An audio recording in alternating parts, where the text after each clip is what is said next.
राधे राधे, जय श्री कृष्णा।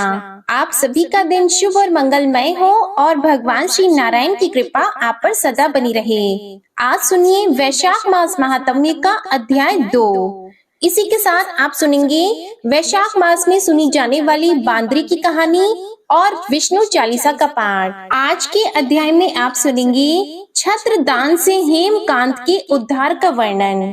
नारद जी कहते हैं, एक समय विदेह राज जनक के घर दोपहर के समय श्रुतदेव नाम से विख्यात एक श्रेष्ठ मुनि पधारे, जो वेदों के ज्ञाता थे। उन्हें देखकर राजा बड़े उल्लास के साथ उठकर खड़े हो गए और मधुपर्क आदि सामग्रियों से उनकी विधि पूर्वक पूजा करके राजा ने उनके चरणोदक को अपने मस्तक पर धारण किया। इस प्रकार स्वागत सत्कार के पश्चात जब वे आसन पर विराजमान हुए, तब विदेह राज के प्रश्न के अनुसार वैशाख मास के महात्म्य का वर्णन करते हुए वे इस प्रकार बोले।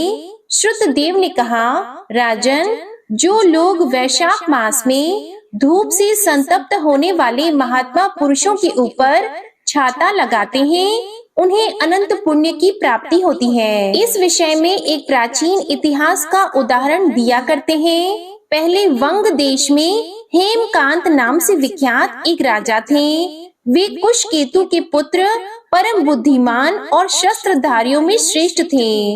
एक दिन वे शिकार खेलने में आसक्त होकर एक गहन वन में जा घुसे। वहां अनेक प्रकार के हिरण और वराह आदि जंतुओं को मारकर जब वे बहुत थक गए, तब दोपहर के समय मुनियों के आश्रम पर आए। उस समय आश्रम पर उत्तम व्रत का पालन करने वाले शतर्ची नाम वाले ऋषि समाधि लगाए बैठे थे, जिन्हें बाहर के कार्यों का कुछ भी भान नहीं होता था। उन्हें निश्चल बैठे देखकर राजा को बड़ा क्रोध हुआ और उन्होंने उन महात्माओं को मार डालने का निश्चय किया।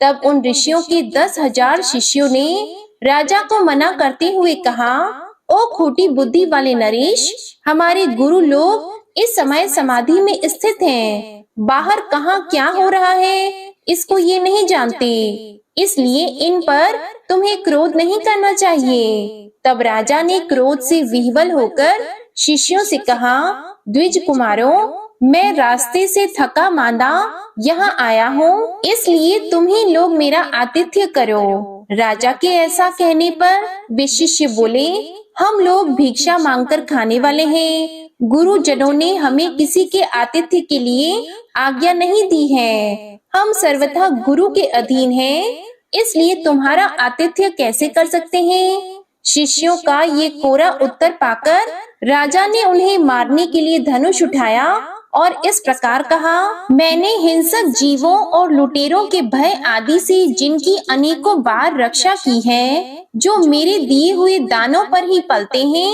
वे आज मुझे ही सिखलाने चले हैं। ये मुझे नहीं जानते, ये सभी कृतज्ञ और बड़े अभिमानी हैं। इन आतताइयों को मार डालने पर भी मुझे कोई दोष नहीं लगेगा।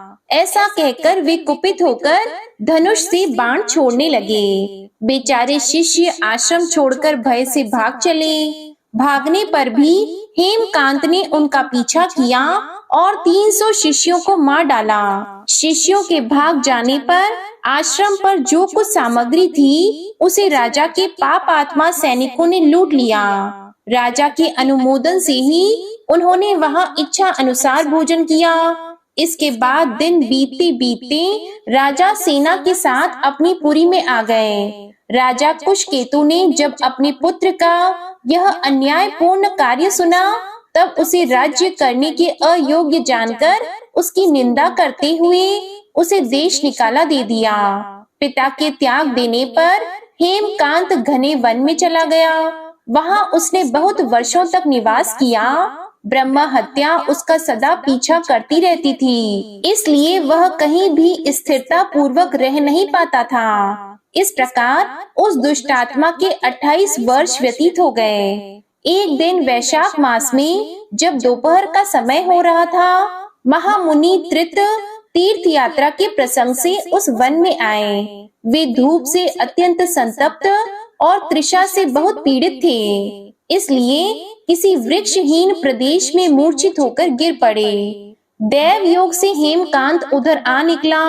उसने मुनि को प्यास से पीड़ित, मूर्छित और थका मांदा देखकर उन पर बड़ी दया की। उसने पलाश के पत्तों से छत्र बनाकर उनके ऊपर आती हुई धूप का निवारण किया। वह स्वयं मुनि के मस्तक पर छाता लगाए खड़ा हुआ और तुम्बी में रखा हुआ जल उनके मुंह में डाला। इस उपचार से मुनि को चेत हो आया और उन्होंने क्षत्रिय को दिए हुए पत्ते के छाते को लेकर अपनी व्याकुलता दूर की। उनकी इंद्रियों में कुछ शक्ति आई और वे धीरे धीरे किसी गांव में पहुंच गए। उस पुण्य के प्रभाव से हेमकांत की 300 ब्रह्म हत्याएं नष्ट हो गईं। इसी समय यमराज के दूत हेमकांत को लेने के लिए वन में आए। उन्होंने उसके प्राण लेने के लिए संग्रहणी रोग पैदा किया। उस समय प्राण छूटने की पीड़ा से छटपटाते हुए हेमकांत ने 3 अत्यंत भयंकर यमदूतों को देखा, जिनके बाल ऊपर की ओर उठे हुए थे। उस समय अपने कर्मों को याद करके वह चुप हो गया। छत्रदान के प्रभाव से उसको भगवान विष्णु का स्मरण हुआ। उसके स्मरण करने पर भगवान महाविष्णु ने विश्वक्सेन से कहा, तुम शीघ्र जाओ और यमदूतों को रोको और हेमकांत की रक्षा करो। अब वह निष्पाप एवं मेरा भक्त हो गया है। उसे नगर में ले जाकर उसके पिता को सौंप दो। साथ ही मेरे कहने से कुशकेतु को यह समझाओ कि तुम्हारे पुत्र ने अपराधी होने पर भी वैशाख मास में छत्र दान करके एक मुनि की रक्षा की है, इसलिए वह पाप रहित हो गया है और इस पुण्य के प्रभाव से वह मन और इंद्रियों को अपने वश में रखने वाला, दीर्घ आयु, शूरता और उदारता आदि गुणों से युक्त तथा तुम्हारे समान गुणवान हो गया है। इसलिए अपने इस महाबली पुत्र को तुम राज्य का भार संभालने के लिए नियुक्त करो। भगवान विष्णु ने तुम्हें ऐसी ही आज्ञा दी है। इस प्रकार राजा को आदेश देकर हेमकांत को उनके अधीन करके यहाँ लौट आओ। भगवान विष्णु का यह आदेश पाकर महाबली विश्वक्सेन ने हेमकांत के पास आकर यमदूतों को रोका और अपने कल्याणमय हाथों से उसके सब अंगों में स्पर्श किया।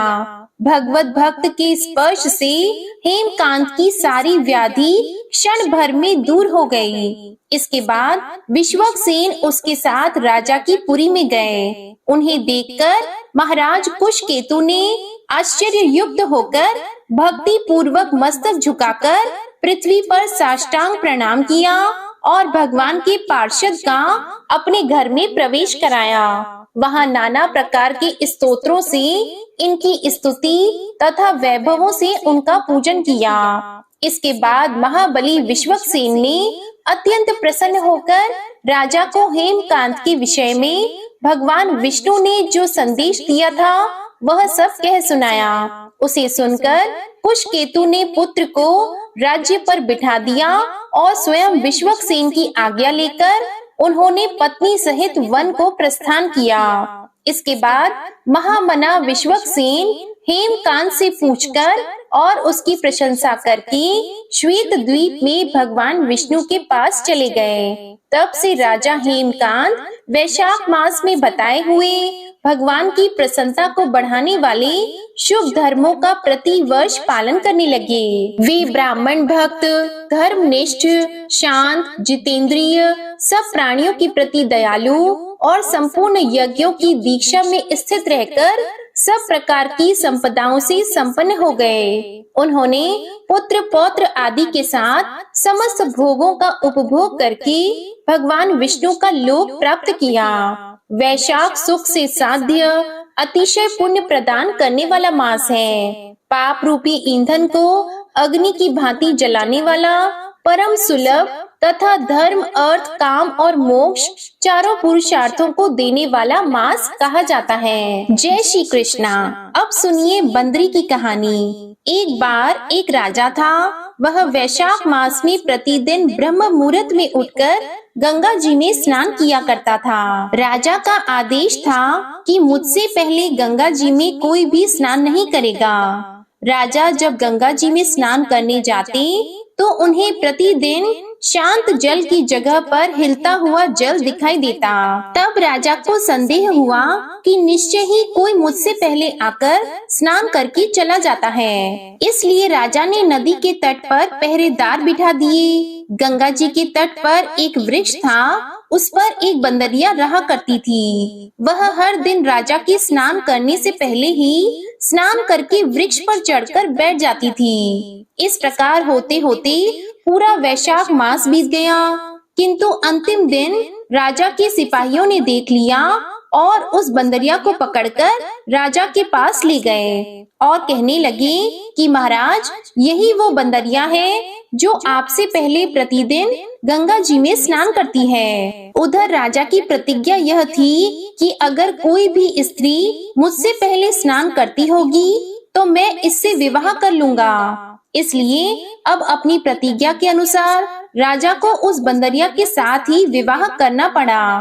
वैशाख मास के स्नान के पुण्य से बंदरी के गर्भ ठहर गया। 9 महीने पूरे होने पर बंदरिया ने राजा से पूछा कि महाराज, शिशु जन्म के समय मुझे क्या करना चाहिए? तब राजा ने महल में घंटी लगवा दी और बंदरिया से कहा कि जब तुम्हें दर्द हो तो उसे बजा देना, मैं सारा प्रबंध करवा दूंगा। राजा की अन्य रानियां भी थी, लेकिन उनकी कोई संतान नहीं थी। बंदरिया को गर्भ ठहरा है, यह समाचार जानकर अन्य रानियां मन ही मन उस बंदरिया से ईर्ष्या करने लगी और भावी संतान का नाश करने के लिए तरह तरह की योजनाएं बनाने लगी। घंटी लगी देखकर एक रानी ने बंदरिया से इसका कारण पूछा।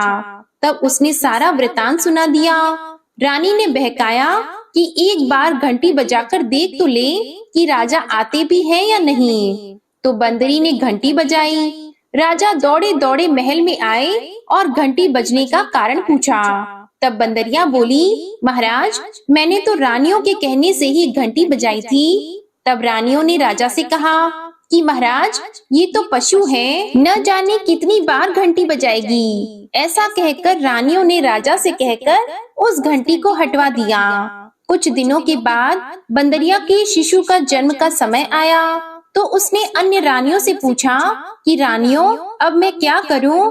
तब रानी कहने लगी कि तुम आंखों पर पट्टी बांधकर सो जाओ। उधर बंदरी के वैशाख मास के स्नान के पुण्य प्रताप के रूप में उसे एक सुंदर पुत्र हुआ। शिशु के जन्म होते ही उसके रोने से पहले ही रानियों ने उसे टोकरी में रखकर दासी को दे दिया और आदेश दे दिया कि इसे जाकर नदी में बहा दो। और इधर रानियों ने उस शिशु की जगह पर एक पत्थर वहां पर रख दिया और राजा को भी कहला दिया कि महाराज, बंदरिया ने तो एक पत्थर को जन्म दिया है। राजा ने जब सुना तो उन्होंने भी संतोष कर लिया कि जब दूसरी रानियों की संतान नहीं है तो यह तो बंदरी है, इसके भला क्या संतान होगी। उधर दासी ने उस सुंदर शिशु को नदी में न बहाकर कुम्हार के खंदर में रख दिया। दूसरे दिन कुम्हार और कुम्हारिन उस खंदर में आए तो वहाँ एक सुंदर शिशु को रोते हुए देखा।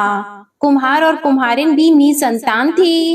उन्होंने उस शिशु को अपने लिए भेजी गई भगवान की भेंट माना और बड़ी प्रेम के साथ उस शिशु का पालन पोषण करने लगे। कुछ बड़ा होने पर जब उस बालक को यह ज्ञात हुआ कि वह रानी बंदरी का पुत्र है जिसको रानियों ने मरवाना चाहा था, तो एक दिन वह बालक कुम्हार के बनाए हुए मिट्टी के हाथी घोड़े लेकर पनघट पर जा बैठा और दासियों को देखकर कहने लगा, आओ रे मेरे मिट्टी के हाथी घोड़े, पानी पियो। जब दासियों ने ये बात सुनी तो वो हंसने लगी और कहने लगी, अरे मूर्ख, कभी मिट्टी के हाथी घोड़े भी पानी पीते हैं क्या? इस पर वह बालक कहने लगा, अच्छा, तो क्या कभी बंदरी के भी पत्थर जन्म लेता है? उस बालक की ये बात दासियों ने जाकर महल में कह दी। तब रानियों ने दूसरे दिन विष मिलाकर लड्डू भेज दिए। ईश्वर की कृपा से लड्डू गोंद और बादाम के हो गए। और उन लड्डुओं को खाने से उस लड़के की मृत्यु नहीं हुई। यह समाचार दासी ने रानी को बताया और रानी ने राजा से कहकर उस कुम्हार को ही देश निकाला दिलवा दिया। अब वह कुम्हार भटकता भटकता वन में ही रहने लगा। इसके बाद अगले वर्ष चैत्र मास में माता गणगौर के पूजन का दिन आया। तब वह बंदरी का पुत्र 108 करवे और 108 गोले लेकर तथा घड़े में पानी भरकर बगीचे के बाहर बैठ गया। उधर राजा की और साहूकार की पत्नियां गणगौर बनाने के लिए मिट्टी लेने के लिए आईं और बगीचे में खेलने और झूलने लगी। इसी कारण कुछ समय बाद उन्हें जोर की प्यास लगी। तब उन्होंने उस बंदरी के पुत्र से जल पिलाने के लिए कहा। तब वो बालक कहने लगा कि मेरे पास एक गोली है, उसे खाते जाओ और मेरे चारों ओर चक्कर लगाती जाओ, तब मैं तुम्हें जल पिलाऊंगा। इस पर पहले तो कन्याओं ने मना कर दिया, किंतु तेज प्यास लगने के कारण वे तुरंत मान गईं। इस प्रकार वह गोली खाने और उस युवक के साथ फेरे लेने से वह गर्भवती हो गई। बाद में जब उनकी माता पिता को ये ज्ञात हुआ, तब वे सभी कुम्हार के पास आए और सारा वृतांत कह सुनाया। फिर कहा कि तेरे पुत्र ने हमारी कन्याओं से विवाह कर लिया है, अब तो तुम्हें इन्हें अपने पास ही रखना होगा। तब कुम्हार ने निर्धन होने के कारण मजबूरी व्यक्त की। कुम्हार कहने लगा कि महाराज, मैं तो बहुत गरीब हूँ, इन सभी बहुओं को मैं अपने घर पर कहाँ और कैसे रखूंगा, क्या खिलाऊंगा। तब कन्याओं के माता पिता ने बहुत सारा धन देकर अपनी कन्याओं को कुम्हार के घर पर विदा किया और कुम्हार के घर 108 बहुएं आ गई। बाद में उनके 108 पोते हो गए। कुम्हार ने समस्त नगरी को भोजन हेतु निमंत्रण दिया और राजा को भी बुला लिया। राजा के यहाँ से रानी बंदरी के अलावा सब भोजन करने के लिए पधारे। तब वह राजकुमार जो कुम्हार के घर पर पला बड़ा था, राजा की आज्ञा लेकर बंदरी को लेने रथ पालकी लेकर गया और लाकर सभा में सबसे ऊंचे सोने के आसन पर बिठा दिया। राजकुमार ने अपनी सभी पत्नियों को समझा दिया था कि बंदरी मुझे जन्म देने वाली माता है। फिर तो एक एक बहू रानी बंदरी के चरण स्पर्श करती गई और एक एक सोने का सिक्का और पोते को गोद में देती गई। जब राजा और दूसरी रानियों ने यह सब देखा तो कुम्हार के पुत्र से इसका कारण पूछा। रानियों को तो संदेह होने लगा कि यह अवश्य बंदरी का पुत्र है। अब तो रानियां रूठ कर राजा से कहने लगी कि कुम्हार के पुत्र ने हमारा अपमान किया है, बंदरी का सम्मान किया है, इसलिए हम लौट कर जा रही हैं। इधर राजा को पुत्र के जन्म का सारा रहस्य पता चल गया था, इसलिए उन्होंने अपनी सभी रानियों को देश निकाला दे दिया और अपने पुत्र, सभी पुत्र वधुओं और पौत्रों को लेकर महल में आ गए। फिर राजकुमार का राज तिलक कराया गया। कुम्हार कुम्हारिन को राजकुमार ने महल में रहने के लिए निवेदन किया, किंतु वे नहीं माने। तब राजा ने उन्हें ढेर सारा धन देकर विदा किया। वैशाख स्नान का इतना महत्व है कि बंदरी ने स्नान किया तो उसे राजा का राज्य, पुत्र, बहुएं, पौत्र आदि प्राप्त हुए। ईश्वर जैसे बंदरी को पुण्य मिला, इसी प्रकार वैशाख मास की कथाएं सुनने वाले और वैशाख स्नान करने वाले सभी भक्तों को देना, सभी की मनोकामनाएं पूर्ण करना। यह थी वैशाख मास में सुनी जाने वाली बंदरी की कहानी। अब आप सुनिए विष्णु चालीसा का पाठ। विष्णु सुनिए विनय सेवक की चित लाए, कीरत कुछ वर्णन करो दीजिए ज्ञान बताए।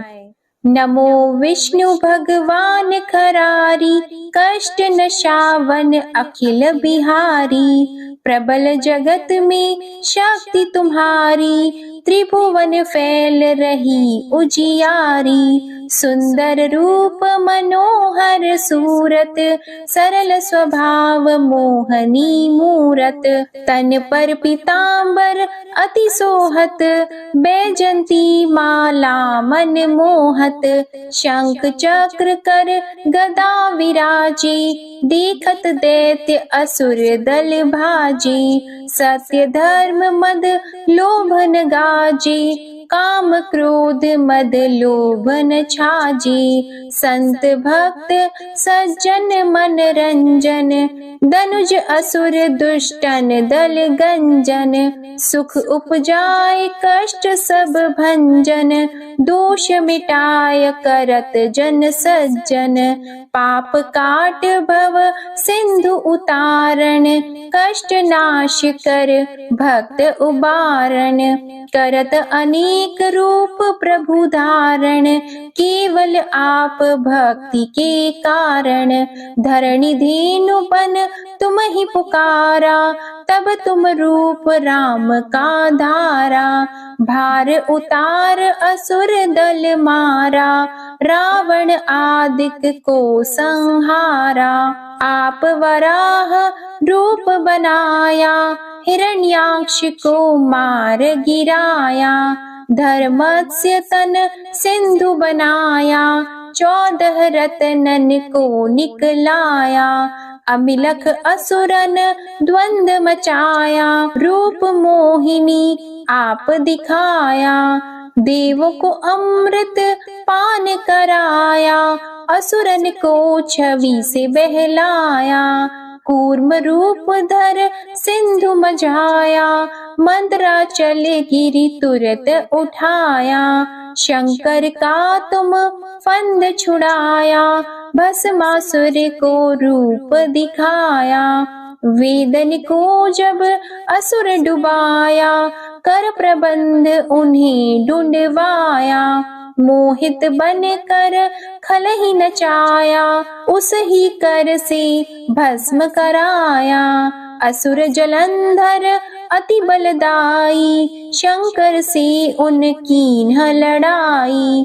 हार पार शिव सकल बनाई, कीन सती से छल खल जाई। सुमिरन कीन तुम्हें शिव रानी, बतलाई सब विपत कहानी। तब तुम बने मुनीश्वर ज्ञानी, वृंदा की सब सुरति भुलानी। देख 3 धनुज शैतानी, वृंदा आए तुम्हें लपटानी। हो स्पर्श धर्म क्षति मानी, हना असुर उर शिव शैतानी। तुमने ध्रुव प्रहलाद उबारे, हिरणाकुश आदिक खल मारे। गणिका और अजामिल तारे, बहुत भक्त भव सिंधु उतारे। हरहु सकल संताप हमारे, कृपा करहु हरि सिरजनहारे। देखहु मैं निज दर्श तुम्हारे, दीप बंधु भक्तन हितकारी। चाहता आपका सेवक दर्शन, करहु दया अपनी मधुसूदन। जानो नहीं योग्य जब पूजन, होय यज्ञ स्तुति अनुमोदन। शील दया संतोष सुलक्षण, विदित नहीं व्रत बोध विलक्षण। करहु आपका किस विधि पूजन, कुमति विलोक होत दुख भीषण। करहु प्रणाम कौन विधि सुमिरन, कौन भांति मैं करहु समर्पण। सुर मुनि करत सदा सेवकाई, हर्षित रहत परम गति पाई। दीन दुखिन पर सदा सहाई, निज जन जान लेव अपनाई। पाप दोष संताप नशाओ, भव बंधन से मुक्त कराओ। सुत संपत्ति दे सुख उपजाओ, निज चरणन का दास बनाओ।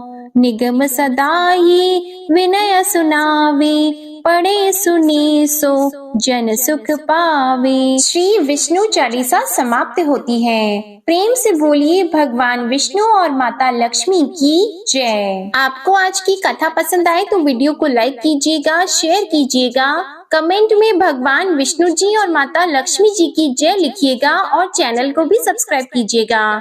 इसी के साथ आज आप हमारे चैनल पर पीपल देव की कथा और सोमवार की व्रत कथा भी जरूर सुनिएगा।